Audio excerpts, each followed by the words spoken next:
Hey, bonjour Internet. Donc non, j'ai pas encore déménagé, mais ça ne saurait tarder. Là, je suis au boulot. Je profite d'une pause de midi, de déjeuner, où il n'y a personne, pour vous parler de ma lecture du moment. Enfin, je suis un peu en mode escroc parce que j'en ai lu qu'un et demi sur ce que je vais vous présenter. Et en fait, c'est une spéciale Alan Moore. Donc, en fait, je vais vous parler de Serpent à échelle. C'est un espèce de long poème en prose qu'il a fait en 1997, je crois, en 1999, et donc d'une représentation qu'il a fait en public, une lecture, et qui a été mis en image, enfin en dessin, par Eddie Campbell, le dessinateur de Fromel, son partenaire de Fromel. Et donc voilà, c'est un truc en noir et blanc, très intéressant. Et j'ai pas encore fini, hein, donc Serpent à échelle, c'est basé sur un jeu qui s'appelle Serpent à échelle, un jeu de l'enfance de Alan Moore. Et donc c'est un poème en fait qui parle de la vie, de la mort. Mais avant celui-là, j'avais lu un autre bouquin qui s'appelle La coiffe de naissance, et qui est une œuvre beaucoup plus personnelle d'Alan Moore, puisqu'il y parle de la mort de sa mère et de sa naissance. Et en fait, il parle de la vie,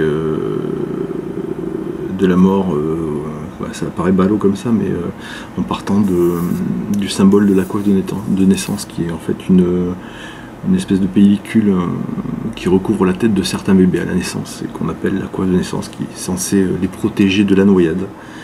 Donc toujours dessiné par Eddie Campbell. Et on va dire que c'est magnifique. Et j'ai une idée pour faire un truc là-dessus, peut-être un jour faire une lecture sur internet de ce bouquin qui est vraiment qui m'a parlé en ce moment. Et donc pour continuer, je viens d'acheter un autre bouquin, cette fois-ci d'Alan Moore, mais dessiné par Jason Burroughs, qui s'appelle Providence. Voilà. Et Providence, en fait, c'est la ville de naissance de H.P. Lovecraft. Et donc en fait Alan Moore, je pense qu'il revient un peu sur la vie d'H.P. Lovecraft. Donc il y a beaucoup de points communs entre les deux auteurs, enfin au niveau, peut-être pas au niveau vie réelle, mais écrit, et Alan Moore a beaucoup emprunté, beaucoup puisé chez H.P. Lovecraft. Donc il me tarde de lire ce bouquin. Et pour faire le lien, alors vraiment une transition extraordinaire, donc avec H.P. Lovecraft. Donc j'ai commencé ce petit bouquin qui s'appelle Contre le monde, H.P. Lovecraft, contre le monde, contre la vie, par Houellebecq, encore un incompris. Et ça a l'air terrible apparemment, au dire de certains spécialistes de H.P. Lovecraft. Bon, avec une introduction de Stephen King. Donc bon, alors là, 3 auteurs tout à fait différents, mais à lire absolument. Et dernier point, je vais vous parler de la série que je suis en train de regarder. Donc j'ai commencé à voir Luke Cage. Voilà, donc j'adore le personnage. Les acteurs sont très convaincants, l'ambiance est bonne, mais effectivement j'en suis au 5e épisode. C'est très lent à se mettre en place.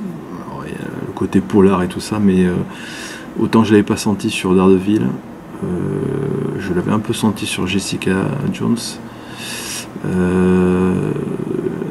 Les séries Marvel, même en 13 épisodes, je pense qu'ils ont un concept qui est très bon, mais qu'ils allongent pour remplir les 13 épisodes. Et donc ça fait un peu dilué parfois. Mais bon, le Cage, j'attends de voir la suite et la fin. À bientôt. Ah oui, désolé pour le son, j'avais pas mon micro, donc je retourne bosser.